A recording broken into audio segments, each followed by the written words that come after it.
Fake मिलेगा आपको पश्चिम बंगाल में, एक fake officer in West Bengal, बस सर्च मारिए एक बार आपको दिख जाएगा। जेल से लड़ते हैं फिर भी आप उनको जिताते क्यों हो?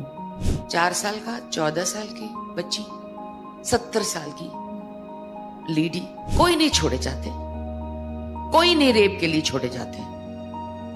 ये सच्चाई है आज भी पश्चिम बंगाल में, ये सच्चाई है। अगर आप बीजेपी के कार्यकर्ता की पत्नी हो, आपको गैंगरेप तो करेंगे ही करेंगे, उसके ऊपर जाके एक एक दिन में 4 रेप, मोलेस्टेशन, गैंग रेप। पश्चिम बंगाल में कितने निर्भया आए गए, मर गए, रो के परिवार थक गए। प्रेग्नेंट वेमेन तक नहीं छोड़ी जाती, डिसेबल्ड वेमेन तक नहीं छोड़ी जाती। मैं अप्रैल की बात कर रही हूं, मई की बात कर रही हूं, अगस्त की बात कर रही हूं। कुछ मतलब पश्चिम बंगाल ऐसी जगह है जहां सिर्फ मुसलमान हिंदुओं को मार रहे, ऐसा नहीं है, मुसलमान को भी मार रहे हैं। ममता ने गुंडों को जेब में से निकालकर बाजू में सिंहासन पे बिठा दिए। जब आप संसद में रहती, जब आपने किसी भी मुद्दे पर अपनी बात उठाई, तो वो जो संवेदनाएं हैं, ये मेरा मतलब मुझे लगता है कि जब भी मैंने आपको देखा या किसी भी महिला सांसद को जब मैं देखती हूँ और दूसरे सांसदों को भी जब देखती हूँ, तो मेरे मन में हमेशा ये सवाल आता है कि ये जो संवेदनाओं का ज्वार है, इसको एक महिला आप जैसी सांसद जो हैं, उन्होंने बहुत खुले मन से एक्सेप्ट किया कि ये ज्वार है और उसको दिखाया। और वो जो पीड़ा जो आपने अभिव्यक्त की संसद के मंच से, उसमें वो जो उबाल है, वो जब नजर आया तो हमें लगा कि कोई एक प्रतिनिधि है जो इसकी बात करने वाला है। लेकिन बंगाल की पॉलिटिक्स में जब हम देखते हैं, क्योंकि बंगाल जो है वो बहुत एक स्ट्रेटेजिक लोकेशन है, एक बॉर्डर का स्टेट है, पंजाब बॉर्डर का स्टेट है, गुजरात बॉर्डर का स्टेट है। लेकिन बंगाल की जो एक खासियत है उस मायने में, क्योंकि आपने महिला वाला मुद्दा छोड़ा तो मुझे थोड़ा सा भीतर तक गया। आज जो महिलाओं की स्थिति बंगाल में है, और खास तौर से बॉर्डर स्टेट होने के नाते बांग्लादेश से ट्रैफिकिंग के लिए ह्यूमन ट्रैफिकिंग होती है, गायों की स्मगलिंग होती है। लेकिन वो जो महिला वाला जो पक्ष है, उन सबके प्रति मुझे लगता है मेरी अपनी सहानुभूति एक महिला होने के नाते है। क्या ये पूरा इकोसिस्टम, क्योंकि बिना इकोसिस्टम के सपोर्ट के ये तो संभव नहीं होता होगा, तो हम सीधे सीधे अगर बंगाल की राजनीति की बात करें, इस पक्ष से जो पक्ष आपके मन में उबलता रहा, जो आपने स्क्रीन पर दिखाया, जो आपने संसद में जब आप बोलती हैं तब दिखाया, और उसको कभी छिपाया नहीं, बहुत बेबाकी से आपने बोला, तो ये जो इकोसिस्टम है वो कैसे उसको सपोर्ट अभी तक करता जा रहा है, और क्यों स्थिति जो है वो कभी संभलने का नाम नहीं लेती? देखिए, मैं आपके साथ यहाँ कुछ खुशखबरी शेयर करने तो आई नहीं हूं, ना ही मुझे कहते हुए बहुत आनंद होता है कि क्योंकि मैं ऑपोजिशन पार्टी के हूं पश्चिम बंगाल में, क्योंकि मैं बीजेपी की हूं, कब सांसद रही ठीक है, लेकिन अब तो मैं बीजेपी के कार्यकर्ता हूं ना। तो हालांकि मैं हूं ऑपोजिशन की, वहां के सरकार टीएमसी चलाते हैं, ऐसा नहीं है कि मुझे ये सब कहने में बहुत खुशी महसूस होती है, क्योंकि वो राज्य मेरा है, वो मेरा जन्म स्थान है। तो ये परिस्थिति अगर नहीं होती तो मैं शायद कभी राजनीति में नहीं आती। क्यों आऊं मैं? अच्छा खासा खाना पीना चलता था, जिंदगी ठीक ठाक चलता था, घर में कोई ऐसा झंझट कभी एहसास ही नहीं, मतलब जरूरत ही नहीं पड़ी। और राजनीति, नेता, ये सब से मेरा कोई कभी जिंदगी में लेन देन नहीं था, कभी कुछ नहीं था। तो मैं आपको एक छोटी सी बात बताऊं, यहां पहले एक शुरू में शब्द कहे थे, रक्त रंजित पश्चिम बंगाल। फिलहाल आपको खुली आंखों में आपको रक्त दिखेगा नहीं, वहां पे दिखेगा नहीं। कैसे दिखेगा? एक तो एक डर, खौफ, घुटन, हर जगह पे घुटन तो है ही। समझिए आप, मैं आपको 4 स्टोरी यहां पे बता के जाती हूँ। Story in the sense incidents, 4 या 10 या 15 या 20 या 50 या 500 या 5000 घटना यहां पे बता के जाती हूँ। आईपैड में भर भर के है, मतलब खत्म हो जाती जीबी, ठीक है ना। लेकिन आप मुझे बताओ, आपका सुनना, सुन के थोड़ी देर बैठना, आत्मस्थ करने की कोशिश करना और उसके बाद घर जाके अपनी जिंदगी में लग जाना, यही है ना सबके लिए, भारत में यही है। लेकिन आप बस पश्चिम बंगाल में किसी भी एक समझो बीरभूम बोलो, मालदा बोलो, कहीं भी बांकुड़ा बोलो, कहीं पे भी बोलो, किसी एक टाउनशिप का या थोड़ा सा इंटीरियर गांव, बहुत इंटीरियर नहीं, आप वहां रहने वाले एक माँ हो, आपने बच्चे को बोला चल बाजार से थोड़ा 2-4 चीज लेके आ जा, इतना सा पैसा लेके आ जा। आप कुछ शुरू किए घर का काम और आप देख रहे हैं कि बच्चा, अरे यार मेरा बेटा तो आया नहीं अभी तक, एक घंटा हो गया या 2 घंटे हो गए, इतना दूर कहां लग गया। इतने में आपको सुनने को मिलता है कि वहां दूर कहीं वो लंबे वाले बाजार के जाने के रास्ते में पेड़ है, वहां पे पेड़ पे एक लड़का लटका हुआ है और कुछ लगा हुआ उसके बदन पे, कुछ कागजात लगा के, शक्ल पहचाना नहीं जा रहा है, और कोई और चलते चलते बोल के गया, देख के आया, देख के आया, मेरा नहीं है, वो पीला रंग का शर्ट पहना हुआ है। तो आपको खाना बनाते बनाते थोड़ी देर बाद याद आएगा, अरे यार मेरा बेटा भी तो वही पीला रंग का ही आज शर्ट पहना था। तो आप क्या करेंगे एक मां होने के नाते? आप भागेंगे वहां पे, वहां जाके अगर आप देखते हैं कि वो आपका बेटा नहीं है, एक सांस लेंगे और आ जाएंगे घर, और थोड़ी देर अपेक्षा करेंगे आपके बेटे के लिए, और अगर वो बेटा आपका है तो ये है डिफरेंस। मैं आपको सुना के चली जाऊंगी, पूरे भारत के लोग ना सुनेंगे बैठे बैठे, हम लोग झेल रहे हैं। हम वही माताओं में से एक है जिनका बच्चा आज टंगा हुआ है कि नहीं, वो हम वेट कर रहे हैं। आज मेरा बच्चा गया नहीं, अभी तो नहीं, अभी भी है जिंदा। और ये लगातार चुनाव, चाहे पंचायत की चुनाव हो, चाहे विधानसभा के चुनाव हो, चाहे दूसरे चुनाव हो, ये चुनाव की जो राजनीति है इसका चक्र भी घूमता रहता है, और हिंसा और रक्तपात का चक्र भी उसी के साथ घूमता है, या इसके इतर है बात? आप लोगों को चुनाव के बारे में ज्यादा खबर पहुंचते हैं क्योंकि चुनाव के वक्त पूरे देश से अलग अलग पत्रकार वहां पहुंचते हैं, और जो पश्चिम बंगाल में विराजे हुए हैं उनमें से 2-4 लोगों के पास वो हिम्मत और साहस और क्या बोले, वो एकाग्रता है कि वो कुछ खबर निकलते हैं। बाकी आपको कहां खबर दिखता है? आपको तो चुनाव के समय जो ज्यादा बढ़ जाता है वो दिखता है। आप तो 5 राज्य के चुनाव देखे ना 1 साल पहले, आप बताओ ना कौन सा ऐसा राज्य है वहां रूलिंग पार्टी, जो एग्जिस्टिंग पार्टी थे, वही रूलिंग पार्टी जीत गए। जीतने के बाद जो बीजेपी को वोट दिए हैं उनको पकड़ पकड़ के मार रहे हैं, कॉमन लोगों को मार रहे हैं। जिन लोगों ने झंडा पकड़ा उसका तो गला काट के। ये जो सवाल है ये शायद सबके जहन में होगा सवाल, क्योंकि बीजेपी ने अब एक दर्जा हासिल कर लिया है कि वो एक बराबर की पार्टी है या दूसरे नंबर की पार्टी है वहां। लेकिन पिछले सालों में जो लगातार जो रक्तपात की क्योंकि बात है, बीजेपी के कार्यकर्ता,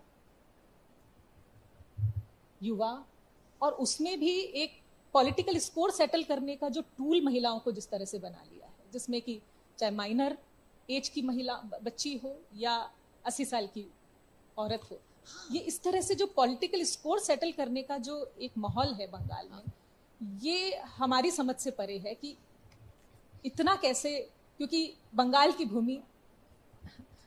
भूमि जो कि विवेकानंद की भूमि की तरह हम जानते रहे, सुभाष की भूमि की तरह जानते रहे, राष्ट्रीय चेतना को जिसने एक धारा दी, आध्यात्मिक चेतना को धारा दी, उस भूमि को आज हम रक्त रंजित भूमि की तरह पहचान रहे हैं। और वो भी इस मायने में कि जो सबसे आसान टारगेट है उसको हम पॉलिटिकल स्कोर सेटल करने का टूल बना रहे हैं। मैं आपको इसको थोड़ा सा समझाने की कोशिश करती हूँ। ये जो 3 साल का बच्चा, चाहे 4 साल का, 14 साल की बच्ची, 70 साल की लेडी, कोई नहीं छोड़े जाते, कोई नहीं रेप के लिए छोड़े जाते। ये सच्चाई है आज भी पश्चिम बंगाल में, ये सच्चाई है। अगर आप बीजेपी के कार्यकर्ता की पत्नी हो तो बस आपको गैंगरेप तो करेंगे ही करेंगे, उसके ऊपर जाके थाने में बैठ के आप केस लिख ही नहीं पाएंगे। वहां आपको सबके सामने कहना पड़ेगा कि केस तो लिखेगा नहीं पुलिस। आप 15, 16, 17 जब तक हम आंदोलन करके भर भर के लिस्ट में आपको दे दूंगी, अब चाहे तो मतलब एक एक हफ्ते में 3, एक एक दिन में 4 रेप, मोलेस्टेशन, गैंग रेप। आप लोग पूरे भारत में एक निर्भया, हमारे वहां पश्चिम बंगाल में कितने निर्भया आए गए, मर गए, रो के परिवार थक गए। मतलब प्रेग्नेंट वेमेन तक नहीं छोड़ी जाती, डिसेबल्ड वेमेन तक नहीं छोड़ी जाती। मैं अप्रैल की बात कर रही हूं, मई की बात कर रही हूं, अगस्त की बात कर रही हूं। कुछ मतलब आप लोग को इलेक्शन के खबर दिखते हैं, बाकी खबर आप कहां जानते हैं। एक मैं बताती हूं ये सब कैसे हुआ है। ये रेप, ठीक है, हर किस्म की फेक आईडी वाले आपको पुलिस से शुरू करके डॉक्टर से शुरू करके सब मिलेगा।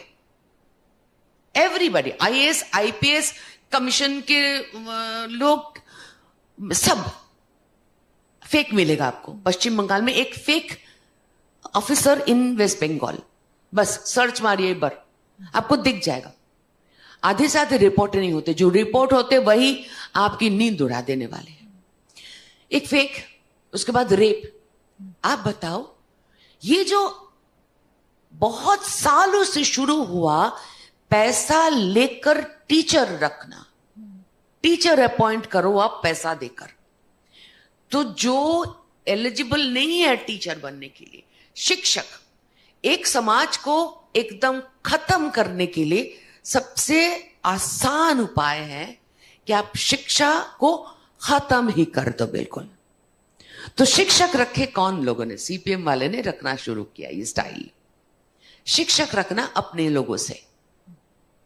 उसके बाद गुंडों से परिचालना करना, उसके बाद जो चाहे जो करो, पुलिस कुछ नहीं करेगी, क्योंकि पुलिस तो लाइन लगाकर ऐसे हाथ फैलाकर बैठे रहते हैं। ट्रक के ट्रक, आप किसी भी दिन, मैं तो रास्ते में उतर जाती हूँ, फोटो उठाती हूँ, सोशल मीडिया में छोड़ देती थी, जाओ रास्ते में खड़े हैं ऐसे लाइन में लगाकर। केसेस तो लेंगे ही नहीं। अगर पुलिस केस ले लिया, कुछ दिन पहले की घटना, अगर पुलिस केस ले लिया तो वो केस के हिसाब से आपको 10 साल का जेल होता है। तो उसको पुलिस ने तो केस दर्ज करा दिया, उसके बाद जो कसूरवार है, जो आदमी ने किया है, उसके पूरे गैंग को तो बाहर छोड़ा हुआ है। वो आपके घर तहस नहस करके चले जाएंगे। जिन्होंने घर में थक गए हैं, जिन्होंने तकलीफ झेले हैं, उनको तकलीफ देने के लिए खुला छोड़ के रखा गया है। और ये समाज को बर्बाद करने का ये तरीका ममता बनर्जी के सरकार और ममता बनर्जी खुद सुनिपुण तरीके से करे जा रहे हैं। आज महामन्ना अदालत के जरिए हम थोड़ा सा पश्चिम बंगाल में सांस ले पा रहे हैं। मैं नहीं कहूंगी जी पा रहे हैं, सांस ले पा रहे हैं। एटलीस्ट कभी कभार कुछ दिखता है कि ये नौकरी, जिन लोगों ने पैसा देकर नौकरी लिया है, उनका नौकरी जाएगा। अब आप मुझे एक बात बता दो, एक छोटा सा बच्चा क्यों स्कूल में जाएगा बोलो तो? उसके लोकेलिटी में आपको एक पतला सा लड़का दिन भर टुन रहता है, जापानी बाइक लेकर घूमता है, हीरोगिरी करता है, 2-3 साल में बड़ा घर मकान उनका बनता जा रहा है। तो 10-12 साल का बच्चा जो है वो कौन सा रास्ता अपनाएगा? आप बताओ मुझे। ये जेनरेशन देखो, ये रक्त रंजन, ये रेप, ये मर्डर, ये बॉम्ब ब्लास्ट, ये फेक आईडीज, ये हर दिन का ब्लास्ट, मतलब ये जो क्रैकर्स की कंपनी के नाम से, फैक्ट्री के नाम से बेसिकली वह बॉम्ब बनाते हैं। हाँ, मद्रासा में बहुत भर के होता है, बाकी भी होता है बहुत ज्यादा। ये ब्लास्ट, ये फायर। एक और बहुत तगड़ा चीज पश्चिम बंगाल में होता है, आप हैरान हो जाओगे। क्योंकि पश्चिम बंगाल ऐसी जगह, वहां बहुत सारे लोग बाहर चले गए राज्य छोड़कर, तो वहां एल्डरली पीपल, अकेले रहने वाले बहुत सारे लोग हैं। उनमें से आपको हर महीने 2-2, 3-3 मिलेगा जो घर में आत्महत्या करके मर गए, नहीं तो उनके परिचारिका जो है उन्होंने मार दिया है, नहीं तो वो, क्योंकि घर कब्जा करना है, जमीन कब्जा करना है, घर कब्जा करना है। ये एक कितना बड़ा सा साजिश, मुझे समझ में नहीं आता कि बाकी लोगों को दिखता है कि नहीं। ये पलायन की बात जो है, क्योंकि कल एक यहाँ पर विभाजन की जो त्रासदी है उस पर एक सत्र हुआ और एक फिल्म भी पांचजन्य ने बनाई, उस पर बात हुई, और वो अभी तक, मतलब वो रोंगटे जो हैं वो हमारे अभी भी ऐसा खौल रहा है अंदर, उतना सा देख के ही। और आप लोग तो क्योंकि रोज जी रहे हैं उसको।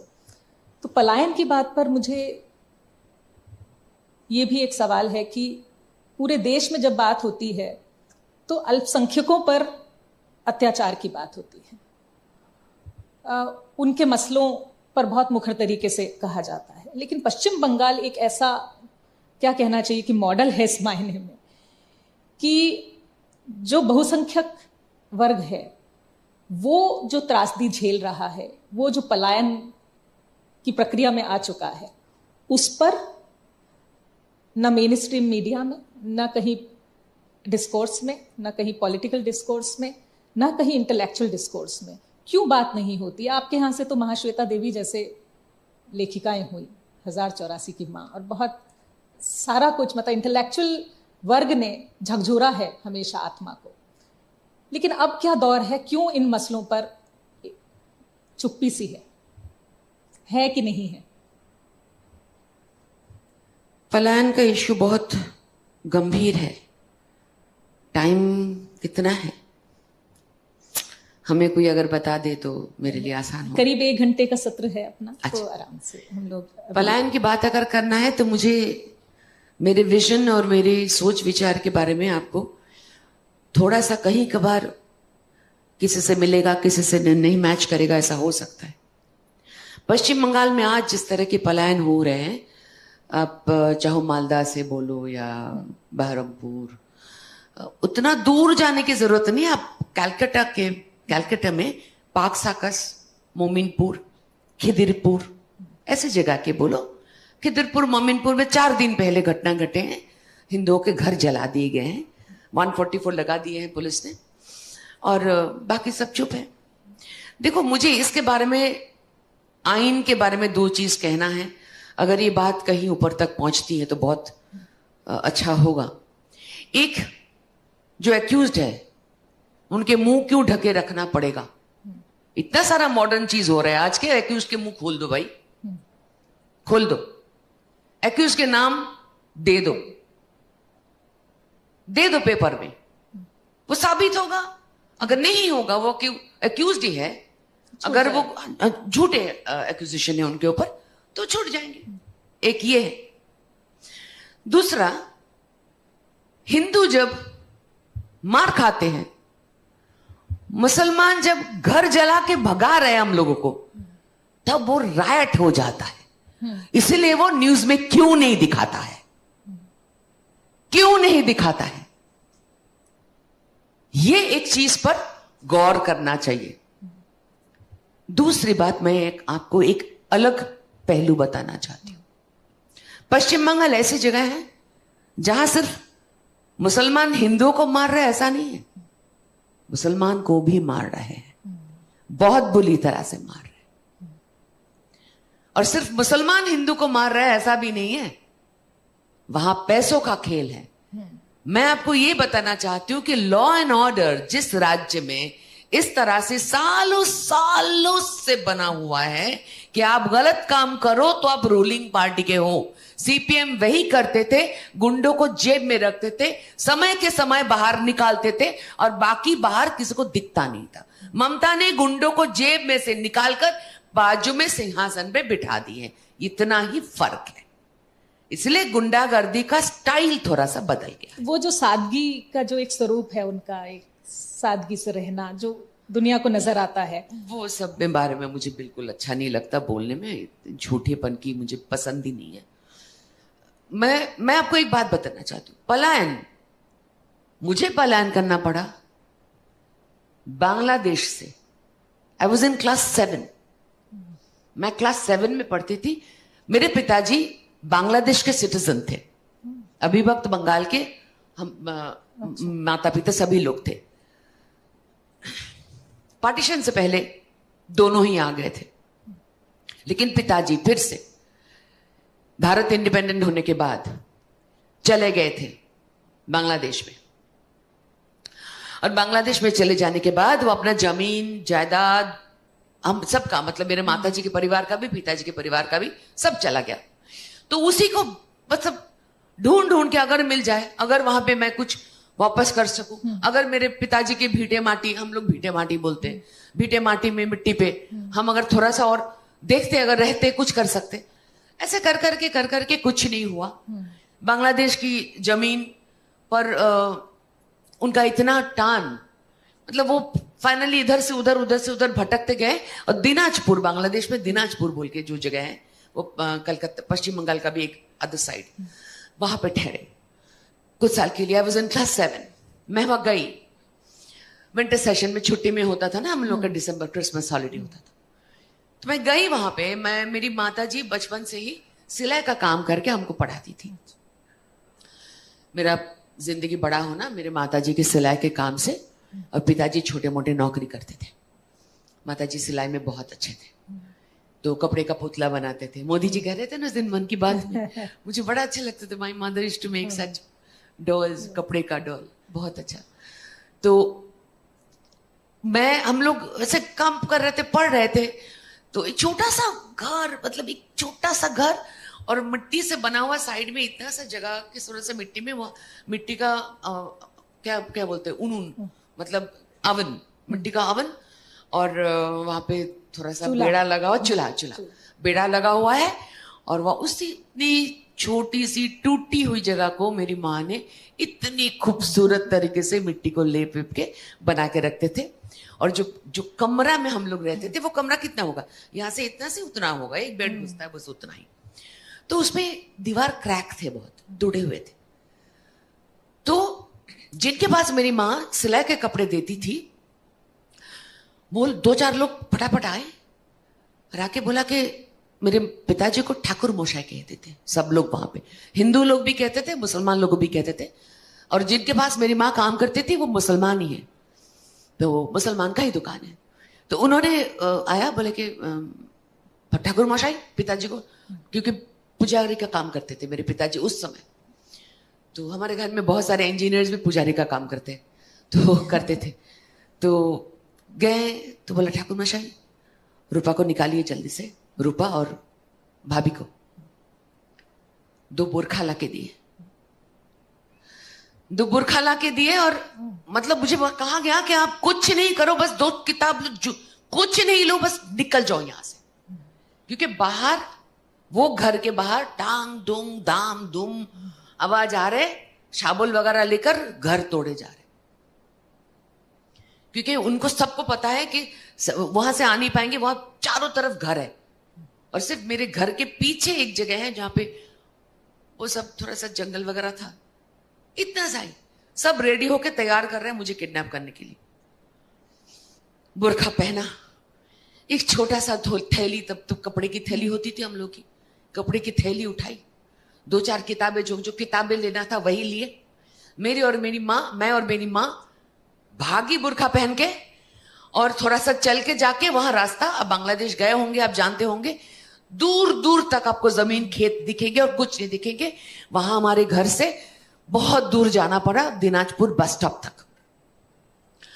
हम जा रहे, सामने 2 रिक्शा, बुरखे में बैठे हैं लोग। मैं और मेरी माँ एक रिक्शे में बुरखे में बैठे हैं, पीछे 2 और बैठे हैं बुरखे में, एक और रिक्शा, 3 रिक्शा जा रहे हैं। उस क्लास 7 की लड़की के दिमाग, हालांकि मैं कलकत्ता में पली बड़ी हुई हूं, अब सोचो, मैं उस वक्त सोच रही थी कि जो मुझे घर से किडनैप करने आए थे वो किडनैपर्स हैं, आज जो मुझे लेके अभी बस स्टैंड पहुंचाने के नाम से निकले हैं, सामने जो पीछे बैठे वो किडनैपर्स हैं। Me and my mother, we didn't know.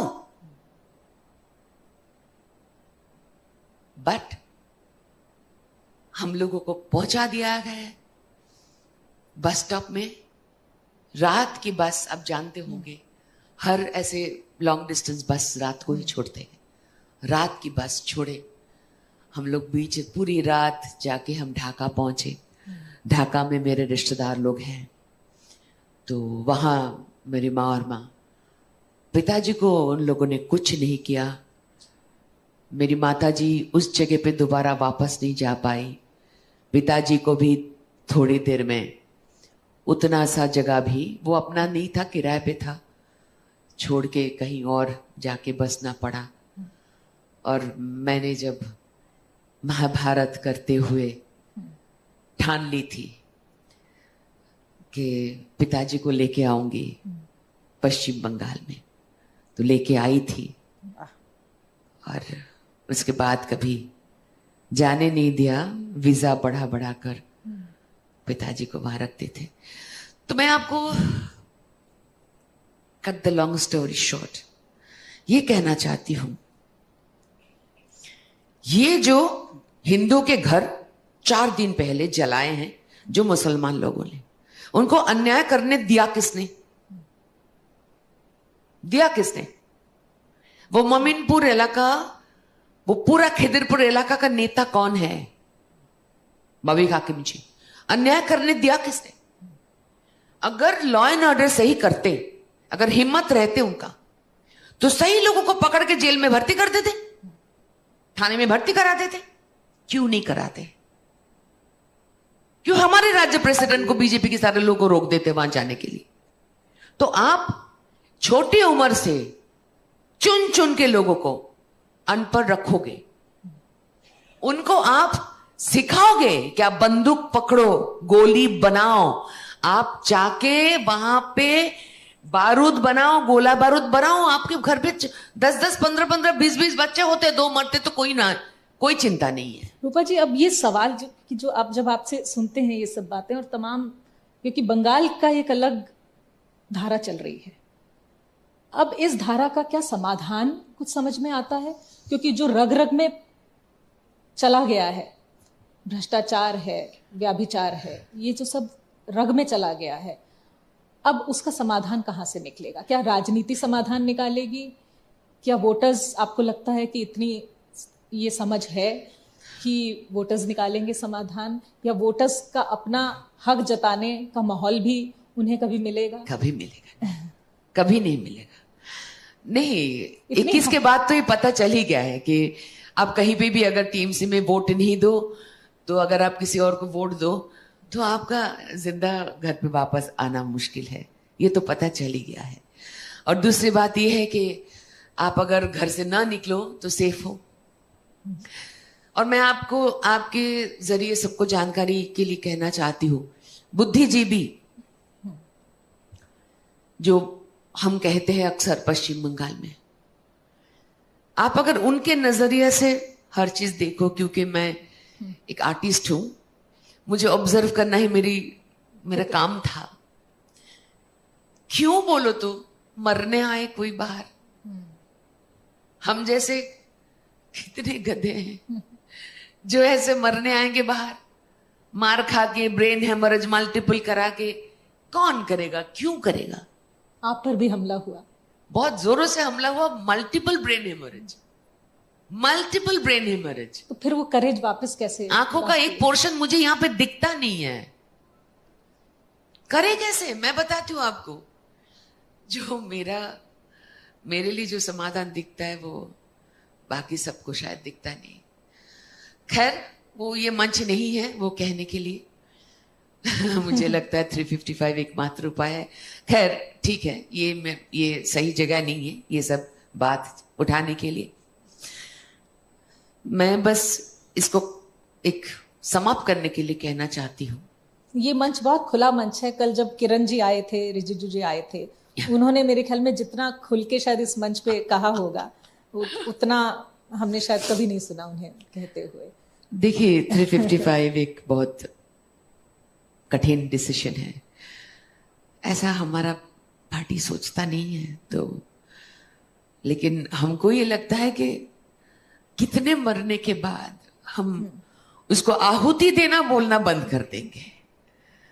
और ये जो एक स्टैंडर्ड रूल है ना कि आप नेता हो तो आपको एक अलग ढंग से चलना पड़ेगा, मैं बचपन से वैसा थी ही नहीं, मैं इसलिए उल्टा पलटा सोच सकती हूँ। मैं देख रही हूँ कि आपकी आंखें बार बार भर आती हैं। देखो हम जैसे लोग, हम लोग कैसे हैं, मैं आज भी, आज के तारीख भी कलकत्ता में कहीं दूर जाती आती हूँ, कहीं पे भी रात के वक्त अगर वापस आती हूँ तो गाड़ी रुकवा देती हूँ। अगर मुझे कोई बच्ची और कोई लेडी, कोई छोटा सा कोई टीम खड़ा है, बच्ची खड़ी है कोई, तो वो रास्ते में खड़े हैं, बस नहीं आ रहे, रात हो गए, कहीं होते ना शादी वादी में गए हैं, लेट हो गया बेचारे, कुछ नहीं मिल रहा है वापस घर जाने का, तो मैं डिटूर करती हूँ उनको घर पहुंचाने के लिए, उठाती हूँ जितना तक गाड़ी में बोलती हूँ आ जाइए, जितना तक हो सके मैं पहुंचा देती हूँ जहां आपका रास्ता है। क्योंकि अगर मैं इस तरफ जा रही हूं तो मेरे इस तरफ लोग खड़े हैं, तो मतलब इसी तरफ जा रहे हैं लोग ना, बस के लिए वेट कर रहे हैं या टैक्सी के लिए वेट कर रहे हैं।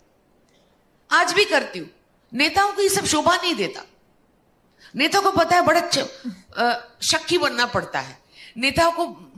मैंने बात आपसे, आपको याद हो तो मैंने वहीं से शुरू की थी कि जो भावनाओं का ज्वार है जो आप में दिखता है, या कहते हैं कि महिलाओं में शायद ज्यादा वो ज्वार होता है, ये कितना सच है कितना गलत है वो बात अलग है, लेकिन वो ज्वार है वो कुछ में बचा है और बहुतों में नहीं बचा है। क्या ये भी मुश्किल है राजनीति में? और दूसरा प्रश्न इसी से एक बात जोड़ते हुए आपसे पूछूंगी मैं कि पहले आप इसका जवाब दीजिए, फिर पूछूंगी उस वाली बात। मुझे मैं आपको बताती हूँ, और मुझे हमेशा लगता है कि जो भावनाओं में उमड़ता हुआ जो सरे राह दिख जाता है वो कोई कमजोरी का प्रतीक नहीं है, वो हमेशा ताकत का प्रतीक है कि आप दिखा सकते हैं अपनी संवेदनाएं, लोगों को बता सकते हैं, जता सकते हैं। अब मैंने कुछ 30-35 मर्डरर और रेपिस्ट को अरेस्ट करवाया पश्चिम बंगाल में। मैंने 1.5 साल वहां पे मुझे काम करने का मौका मिला था। मैं 1.5 साल काम किया पश्चिम बंगाल में, 2015, 2016, 16 के 17, 2.5 साल, 17 के बीच से वो अलग अलग बच्चा पचा ट्रैफिक की ये सब केस डालकर मुझे उनको, मतलब पश्चिम बंगाल से, खैर वो बात छोड़ी। वो 2.5 साल में मैंने 35 रेपिस्ट एंड मर्डरर मिलाकर अरेस्ट किया। तो 35 घर, वो 35 परिवार, उसके बाद जो मैंने आंखों से देखा, उनके साथ बैठ के मैंने समय बिताई, उनके घर में जो किसी ने सोचा नहीं कि मैं वहां पे जाके रह सकूंगी, जिसका बाथरूम का दरवाजा ही नहीं है, पर्दे टांग के बाथरूम करना पड़ता है। मैं तो ऐसे चली गई थी, अवस्थान के कर दिए, और वो वही की माता बहन की साड़ी पहन के रह रही हूं। वो साड़ी कोई सोच ही नहीं सकता कि मैं पहन लूंगी। वो उनके बाथरूम में मैं चली जाऊंगी, 2 दिन रहूंगी वहां उनके घर पे, कोई समझा ही नहीं सकता। लेकिन मैंने वो देखा, उनका रोना, उनकी मां का बिलपना मैंने देखा। और मैं बचपन से, बहुत हम लोग गरीब थे, तो क्या था ना, उसके बाद परिवार में सारे इंजीनियर डॉक्टर बन गए। तो मैं कलकत्ता के बारे में आपको बता सकती हूँ क्यों ये डिफरेंसेस है। हम लोग धीरे धीरे सब कुछ बना लिए, हम लोग नौकरी करते थे, मेरे पूरे परिवार डॉक्टर इंजीनियर होने के नाते, आप जानते हो हम लोग व्यवसाय में नहीं थे, साधारण नौकरी वाले लोग होते थे। तो साधारण नौकरी वाले लोग with lot of value system, Bangladesh से भाग के आना, बहुत कठिनाई से, जो भी भाग के आए, पाकिस्तान से भी जो भी भाग के, एक ही कमरे में 10 लोग रहते हैं, ये सब कॉमन है, हर जगह पे कॉमन है। हमारे परिवार में भी वही कॉमन था। तो वो करते करते जो वैल्यू सिस्टम के साथ पैसे देखे, बड़े हुए, 4 वक्त खाना मिला, हमको बाथरूम मिला, लेकिन हम वो दुख दर्द नहीं भूले। लेकिन कलकत्ता शहर के कई लोग जो यहीं के थे, बचपन से सब सुविधाएं देखे हैं, उनको समझ में ही नहीं आता कि गांव के लोगों को क्या तकलीफ है, क्या तकलीफ है। हम बहुत जाते थे बाहर, बहुत घूमते थे, सिनेमा करते हुए उस दौरान भी मैं बहुत एनजीओ के साथ काम करती थी। बहुत सुंदरवन, बोलो बांकुरा, बीरभूम आना जाना मेरा चलता था। मैं वो शूटिंग में जाके वहाँ बच्चों को देखती थी जिनकी आंखें जरा ब्राइट है, उनको पुकारती थी ऐसे, आ जाओ, माँ कहाँ है, पिताजी कहाँ है, आ जाओ। शूटिंग में भीड़ होते ना, तो वहां मैं देखती थी किसका नजर आंखें ब्राइट है, बच्ची हो बच्चा हो जो भी हो, तो बुलाती थी, कौन से क्लास में पढ़ते हो, क्या करते हो, पढ़ना नहीं होता, आ जाओ, माँ को बुलाओ, कल हमारा शूटिंग है, माँ को बुला के लाना, माँ को बुलाए, क्यों नहीं पढ़ाते हो, पैसा नहीं है, कौन सा स्कूल है, कागज लाओ, कल से मैं स्कूल में डायरेक्ट पैसा भेजूंगी, मैं अपने आदमी से भेजूंगी, मेरे घर से आके किताब लेके जाना, पैसा नहीं, नाम लिख के किताब लिख दे दूंगी, वापसी अगले साल में आओगे, रिजल्ट लेकर आओगे, मैं मार्कशीट देखकर किताब खरीद के आपको घर पे पहुंचा बहुत दूंगी। खूबसूरत, बहुत खूबसूरत। तो ये मैं बचपन से करती आई हूँ। रूपा जी, यही सब मतलब मैं आपको वहीं लाना चाहती थी कि राजनीति शब्द जो है, मैं हमेशा इस तरह से ये सवाल बार बार कौंधता है मेरे जहन में कि राज तो चले गए, राजा भी नहीं है, लोकतंत्र है, लोक नीति है, और लोक नेताओं से ही ये देश बना है। तो आज राजनेता हैं लेकिन लोक नेता नजर नहीं आते। और इसी से जुड़ा दूसरा सवाल कि अभी की जो राजनीति है, या लोक नीति में कहूं अगर हम बदलें कुछ शब्दों को, कि उस लोक नीति में जो पहले एक इंटेलेक्चुअल क्वोशंट ड्राइव किया करता था पूरी राजनीति को, क्या वो धीरे धीरे तब्दीली आपको नजर आती है कि वो कहीं मॉरल क्वोशंट अब उसको ड्राइव करने लगा है और इमोशनल क्वोशंट भी उसको शायद ड्राइव करने लगा है, और क्या वो रास्ता बन रहा है और उस रास्ते की कितनी जरूरत लगती है? बदल रहे हैं, बहुत सारे चीज बदल रहे हैं। मैं बस इतना ही कहना चाहूंगी कि जनता को तय करना पड़ेगा कि मदन मित्र या और 4 लोग, पश्चिम बंगाल की रेफरेंस आ जाती मेरे मुंह पे, मैं क्या करूं, तो वो गुंडे हैं, उनके घर से लाखों रुपए मिलते हैं, उनका प्रोफेशन सिर्फ पॉलिटिक्स है, और चढ़ते हैं करोड़ों की गाड़ी में, तो जेल से लड़ते हैं, फिर भी आप उनको जिताते क्यों हो? तो कसूर किसका है? आप तय करो ना, जनता, आप अपना फेट तय करो, अपना फेट आप तय करो। देश को तो दिख गया एक मोदी जी है, आपको लगेगा, मैं इसलिए बताती हूँ ना, पश्चिम बंगाल के लोगों को समझ में नहीं आता, उनके सबके पास बैंक अकाउंट है, लेकिन उनके घर में जो सहकारी है उनका बैंक अकाउंट है कि नहीं, उसकी सोचने की जरूरत ही किसको कब पड़ी थी? कभी नहीं पड़ी थी। मैं अकेली इंसान थी, मैं जाती थी अपने बैंक में, अपनी लड़कियों को पकड़ पकड़ के इसका अकाउंट खोल दो ना, नहीं मिनिमम बैलेंस तो इतना रखना पड़ेगा।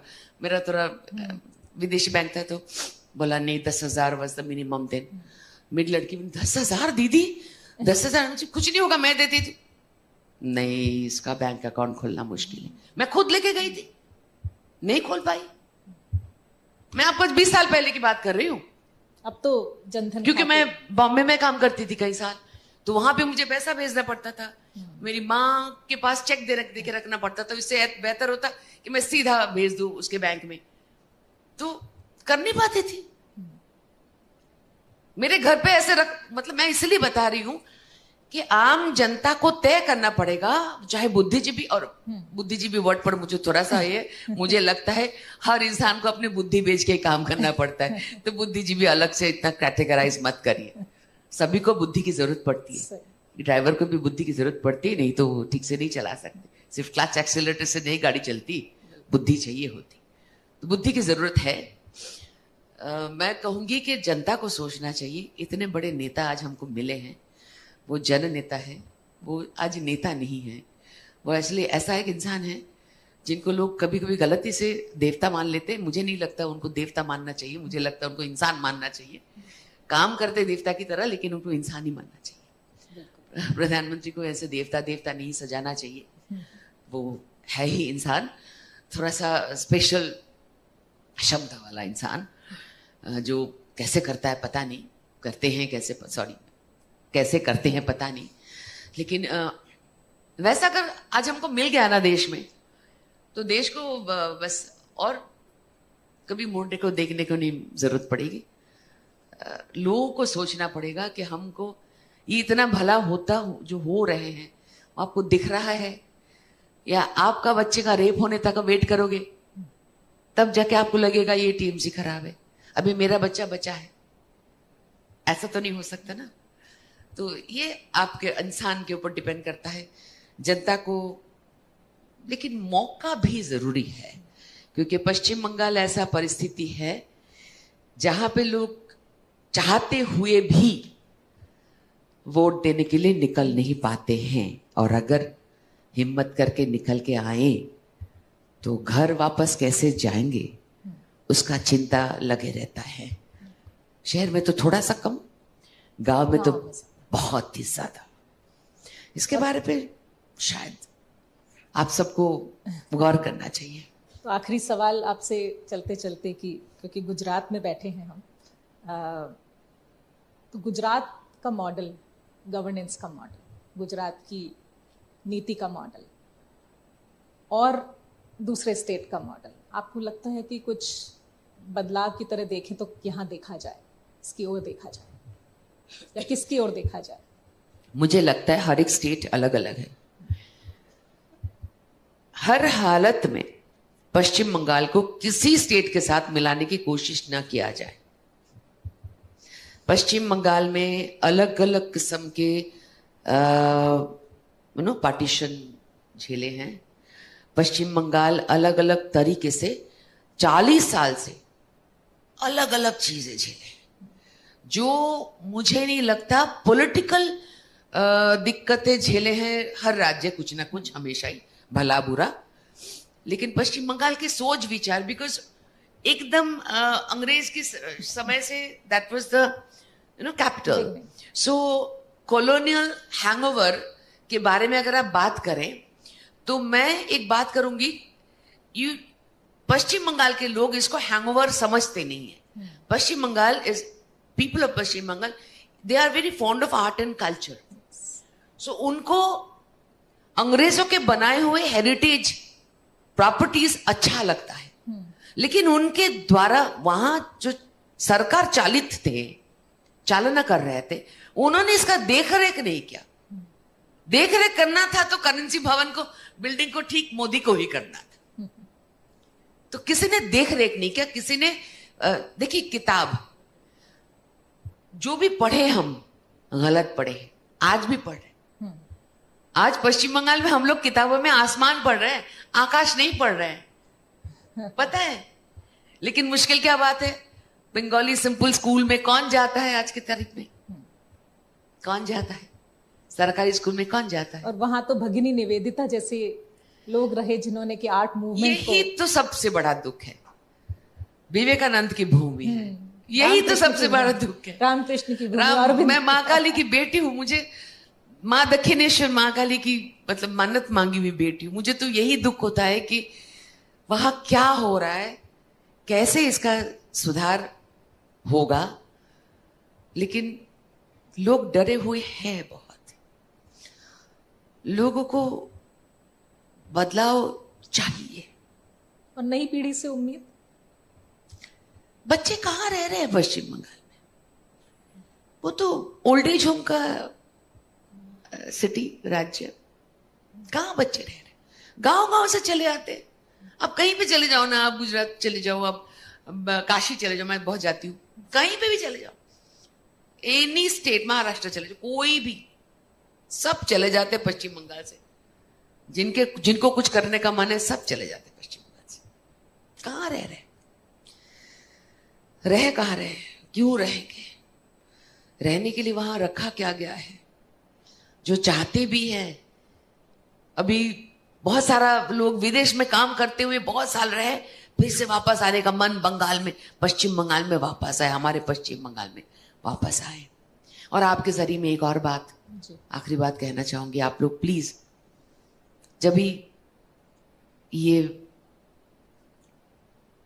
बंगाल के बारे में बात करेंगे ना, थोड़ा सा मुश्किल से पश्चिम शब्द को याद रखेंगे प्लीज। मैं रिक्वेस्ट करती हूँ आप सबसे, पश्चिम, ये हमारा जो पूरा बंगाल था वो एक दुख भरी कहानी है हमारे लिए। तो हम जहां बचे हुए आज भारत के अंदर, भारतीय है, वो पश्चिम बंगाल है इसीलिए, नहीं तो कहाँ हम रहते, कहाँ हम भारतीय बने रहते। तो देश का जो भी पश्चिमी इलाका है उसकी अपने अपने दुख हैं। मैं भी मैं राजस्थान से आती हूँ, और वहाँ का भी पश्चिम राजस्थान अगर देखें तो वो बहुत मुश्किल वाला इलाका है। बहुत पश्चिम बंगाल जो है उसकी अलग त्रासदी है। तो बहुत सारी बातें जो आपने कही, मुझे लगता है कि बहुत सार्थक संवाद शायद रहा होगा। और अगर आप चलते चलते कुछ अपने और अनुभव, मैंने एक आपका वीडियो छोटा सा देखा, मैं उसके बाद मेरे मन में बहुत सारे सवाल उमड़े थे, और बहुत दिन पहले की बात है ये।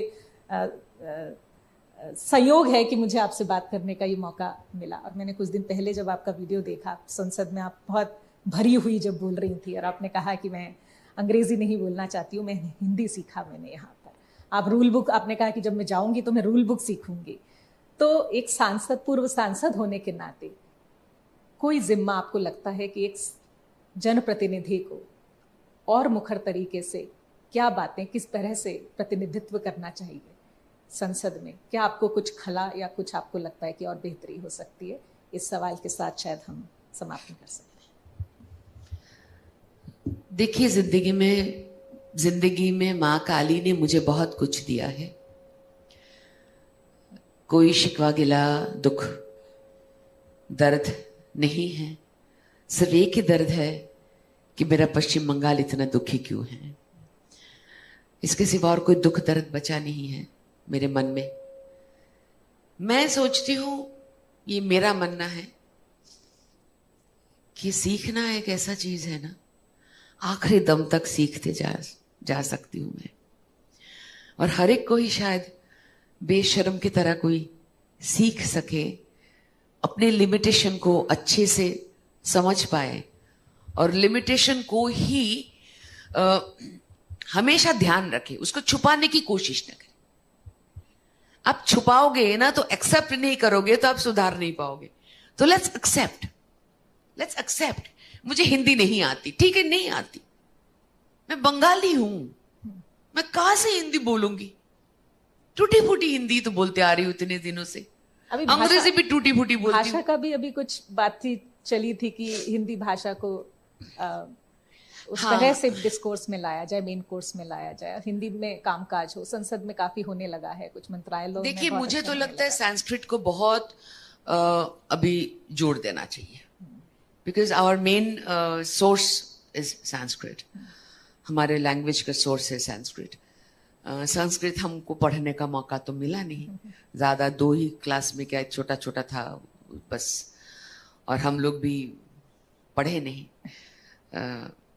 लेकिन मैं किसी और को दोष नहीं देना चाहती हूँ, दोष तो दे सकते, लेकिन जिंदगी भर अपने को सुधारने के लिए मैं अपना क्या कर सकती हूँ, मैं उतना कह सकती हूँ। मैं बहुत अपने महाकाव्य द्रौपदी महाभारत फिर से पढ़ने की कोशिश करती हूँ। मैं गीता का अभ्यास कुछ बांग्ला में पढ़ती हूँ, उसके बाद कुछ हिंदी में पढ़ती हूँ, उसको संस्कृत में तो पढ़ ही नहीं पाती। तो मेरे घर में कुछ लोग हैं जिनको बहुत अच्छे से संस्कृत आता है, नेक्स्ट जनरेशन के बच्चे।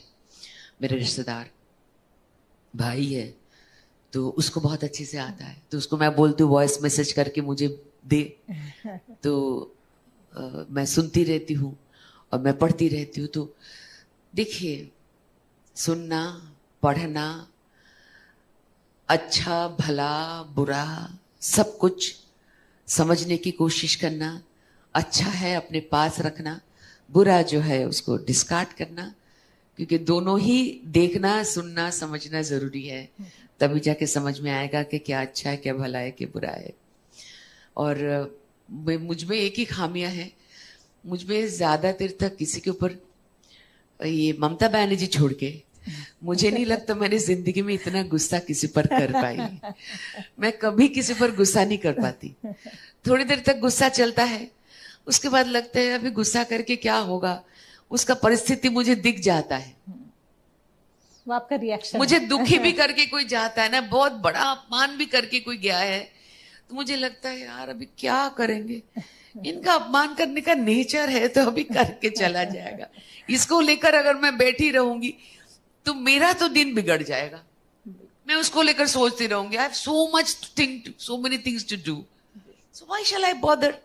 कभी कभार अच्छा लगता है कि मोट, इसके बाद लगता है नहीं नहीं छोड़ दे भाई, जाओ। ये एक ममता बनर्जी, उनके ऊपर गुस्सा मेरा कम नहीं होता। बाकी मैंने जिंदगी में गुस्सा पालना सीखा नहीं। मेरे पिताजी हमेशा कहते थे, किसी को सजा देना, किसी के ऊपर अपना वेंजेंस निकालना, ये तुम्हारा काम नहीं है। अपना लाइन हमेशा लंबा खींचता जाओ और बस अपना काम करो। बहुत अच्छा। ये जो कर्तव्य पथ पर चलते जाने की जो बड़ी लकीर है, कर्तव्य, बिल्कुल। मुझे प्रधानमंत्री जी की हर बातें बहुत अच्छी लगती। कर्तव्य, हम हमेशा यहाँ पे सब सीखे क्या, हमको यह चाहिए वो चाहिए, पैदा हुए हैं हमको ये क्यों नहीं मिलता, वो क्यों नहीं मिलता, और अपनी जिम्मेदारी क्यों नहीं निभाते भाई। ये कर्तव्य शब्द जो है, अधिकार हमेशा याद आ जाता है, लेकिन हमारा कर्तव्य क्या अब तो राजपथ भी कर्तव्य, राजपथ भी कर्तव्य पथ। बहुत सारे अच्छी अच्छी चीज हो रहे हैं, बहुत सारे। बहुत खुश है हम, बहुत खुश है हम। तो बहुत शुक्रिया दिल से बात करने के लिए, और हमेशा दिल से बात करती हैं और खुलकर बात करती हैं। और 5 जने का ये जो मंच है आज साबरमती संवाद में, ये 2 दिन की पूरी चर्चा में हम सब लोग शामिल हैं, और इसकी यही खूबसूरती है कि बिना किसी लाग लपेट बहुत खुल के अपने मन की बात, अपनी समझ की बात और कर्तव्य की जो बात है, ये सब मेरे ख्याल में जितने भी अभी तक वक्ता आए उन सब ने इस बात पे बहुत जोर दिया। और बल्कि एक चीज़ और, जो समन्वय की जो बात है, आपसी समन्वय की बात है, सहयोग की बात है, उसकी भी बात कल एक आध्यात्मिक गुरु भी भाई जी थे हमारे, जिनका हितेश जी ने से संवाद हुआ, तो उन्होंने बात की कि हम एग्जिस्ट ही तभी कर सकते हैं जब हम समन्वय में रहें, सहयोग में रहें, पार्टनरशिप है। मैं आपको एक बात बताना चाहती हूँ। मुझे लगता है दक्षिणेश्वर माँ काली भी दुखी हैं। मैं बताऊं क्यों? अगर दक्षिणेश्वर माँ काली के मंदिर में इतना बड़ा बड़ा लोहे का गेट बना के रखना पड़ता है, अगर पश्चिम बंगाल में दक्षिणेश्वर माँ काली भी सुरक्षित नहीं है, तो क्या दुखी नहीं होगी? वो जरूर दुखी है। क्यों इतने बड़े बड़े लोह कपाट उनके इर्द गिर्द बना के रखे गए हैं? मुझे तो विश्वास है कि माँ काली भी दुखी है। तो हम सबकी प्रार्थना है कि वो जो दुख है, जनता का दुख है, लोगों का दुख है, मन का दुख है, वो सब का रास्ता निकले दूर होने का। और आप यहाँ आई, उनसे बात की और इस मंच को समय दिया, उसके लिए बहुत धन्यवाद। थोड़ा सा अधिकार में आग्रह करके रूपा जी आपसे, वो अभी आपने क्रोध की बात कही कि क्रोध आपको नहीं आता और ऐसा सीखा भी, अच्छा लगा। वो जब उस समय हम बचपन में देखते तो हस्तिनापुर की सभा में आपका वो अपमानजनित क्रोध और बाद में पांडवों पर क्रोध तो बड़ा जेन्युइन लगता था हमको कि ऐसी है शायद। ठीक है, लेकिन इस सब के बीच थोड़ा सा भी आपने एक जो जिक्र किया कि लोहे के इतने बड़े बड़े जाल क्यों, कपाट क्यों, उनकी क्यों आवश्यकता है। कुछ सारे सवालों के बीच एक सवाल मेरे मन में है, इसलिए जरा शिप्रा जी से अनुमति लेकर के वो पूछना चाहता हूँ। पश्चिम बंगाल की स्थिति पिछले कुछ सालों में धीरे धीरे राजनीति के साथ जिस तरह से बदली, एक जहां हम बैठे हैं, हम एक वो घटना याद है, वहां से वो शुरू हुआ था। वो सिंगूर का आंदोलन था, वो एक जमीन का आंदोलन था, लेकिन वहां जो फैक्ट्री लगनी थी वो वहां ना लग करके गुजरात के साणंद में आकर लगी, नैनो की, हम जानते हैं। बंगाल का वहां से जो मुझे लगता है शायद, यदि आप सहमत हैं, पतन जैसा शुरू हुआ। आपको गुस्सा ममता बनर्जी पर तो आता ही है, आपने स्वीकार किया, तब से ममता बनर्जी चला रही है। एक तो वो उद्योग के प्रति उनकी नीतियां, यानी लेफ्ट का जो पहले एक आग्रह हुआ करता था वही उन्होंने कैरी किया, बस उसका स्वरूप जरा बदल गया। एक दूसरा, उसके साथ जो उन्होंने दूसरा नैरेटिव कैरी किया वो आज हमें बॉर्डर एरियाज में चलता पलता पूरा दिखाई देता है, जो डेमोग्राफिक चेंज के रूप में भी है, जो कई सारे रिलीजियस स्ट्रक्चर्स के रूप में भी है, जो लीगल इलीगल लैंड ग्रैब बहुत ज्यादा है, खासतौर पे वहां एक जिहादी नैरेटिव चलता है, जिस कारण से बीएसएफ को अपना अधिकार क्षेत्र भी बढ़ाना पड़ा। उनको लगता है कि शायद कुछ चीजें कंट्रोल करने की जरूरत है, उन्होंने बॉर्डर पर स्मगलिंग का भी जिक्र किया। वो पूरा माहौल आप किस तरह से देखती हैं, और आपको लगता है कहीं कि ये सरकार अगर किसी तरह से कंटिन्यू करती है वो उसको कहीं रोकने देगी या ये उसको नर्चर कर रही है? वो थोड़ा सा उसके बारे में, बॉर्डर एरियाज के बारे में बताएंगे। देखिए, आपने सिंगूर का उल्लेख किया है। ये जमीन का आंदोलन के नाम से ममता ने खेल खेल दिया है। ऐसा नहीं है कि वो पहली बार फैक्ट्री बंद हुआ पश्चिम बंगाल में। पश्चिम बंगाल में सीपीएम के समय से फैक्ट्री बंद होता चला आया है। 100 के ऊपर फैक्ट्री बंद हुए। फैक्ट्री ममता ने अकेला बंद नहीं किया, सीपीएम ने ही बंद करना चालू किया। वहां एक नाम है, वो है आंदोलन। एक वहां पे टैग लाइन है, लड़के लेंगे, लड़के लेंगे, सब लड़ेंगे। अरे भाई, लड़ के किससे लड़ रहे हो अभी भाई? अभी लड़ना किसके साथ है वही नहीं जानते वो लोग। तो वो एक लड़ाई का आंदोलन था। सीपीएम के जमाने में यही था, सब फैक्ट्री बंद, कामकाज बंद, वर्क कल्चर बंद, वही किया था वो लोगों ने भी। ममता ने उसको एकदम बहुत ज्यादा मैनीफोल्ड्स बढ़ा दिया है। उसी को कॉइन करके ममता ने उसी को उन्हीं को गुलटी खिला दिया और खा के अभी पार्टी में सरकार में बैठ गई। तो सिचुएशन बिगड़ते ही गया। अभी उसके ऊपर और एक चीज बहुत ज्यादा हो गया, वो है लैंड ग्रैब, माफिया, बाली, जमीन, कोयला, एवरीथिंग, टोलाबाजी, टोटल कोलैप्स। मैं आपको बताती हूं, एजुकेशन सिस्टम, डॉक्टर्स पीटते हैं सबसे ज्यादा पश्चिम बंगाल, सबसे ज्यादा। नारी निर्यातन सबसे ज्यादा। आप अगर वो आंकड़ा ढूंढेंगे ना, कुछ नहीं मिलेगा आपको। 80% केस दर्ज नहीं होते, कुछ नहीं मिलेगा। मैं दावे के साथ बता सकती हूं आपको, कुछ नहीं होता वहां, दर्ज नहीं होता वहां पे। सो ह्यूमन ट्रैफिकिंग बेस्ट है। ऑल सॉर्ट्स ऑफ हुलिगनिज्म, बंदूक का ता के डराना, मतलब एवरीथिंग, बॉम्ब फैक्ट्रीज, एवरीथिंग एकदम ब्रिंक। कहां तक? अभी सिर्फ कोर्ट के मैं कह रही थी ना, के जरिए हम दे रहे। पश्चिम बंगाल में कौन सा चीज, आप मुझे एक, अच्छा मैं आप लोगों से एक मदद मांगती हूं, एक कहिए जरा, कुछ एक टेरर एक्टिविटीज या इलीगल एक्टिविटीज का कोई एक शब्द बता दीजिए जो मैं अभी तक मेंशन नहीं किया, मैं भूल रही हूं। बताइए, जो मैं पश्चिम बंगाल के लिए कह सकती हूँ कि ओ अच्छा वो वहां पे नहीं होता। कुछ नहीं। और डिजेनरेशन इस तरह से हो रहा है अब, रक्त रंजित क्या हो रहा है, जो कैरेक्टर लोगों के, बिहेवियर लोगों के, बोलचाल के, तरीके के, सोच विचार के, ऐसा डाउनफॉल चल रहा है कि इस जनरेशन चला जाएगा इसको ठीक करने में। आप नौकरी वहां पे लगा सकते हो, आप 4 फैक्ट्री चलो, आपको 4 नेता को पूरा भर भर के पैसा खिलाना पड़ेगा। जैसे नेताओं से जेब से 50 सब क्या क्या करोड़ ना, 1000 करोड़ क्या सब मिलता रहता है, सोने का बाथरूम से मिलता है, हाँ सब ना। तो वो सब तो हर दिन देख रहे हैं लोग, आदी हो गए सबका, सब आदत हो गए। अभी आप मुझे बताओ, ये आप चलो एक फैक्ट्री जिद के आ गए, जिद पे आ गए, आप चलो खोलना ही है, 4 नेता को 100 देना पड़ेगा, दे देते हैं, उसके ज्यादा भी हमारे पास पैसा है, खोल के दिखाएंगे। काम करने आएगा कौन? काम करने की आदत चली गई। वो एक राज्य है जहां सबसे ज्यादा छुट्टियां मनाई जाती है।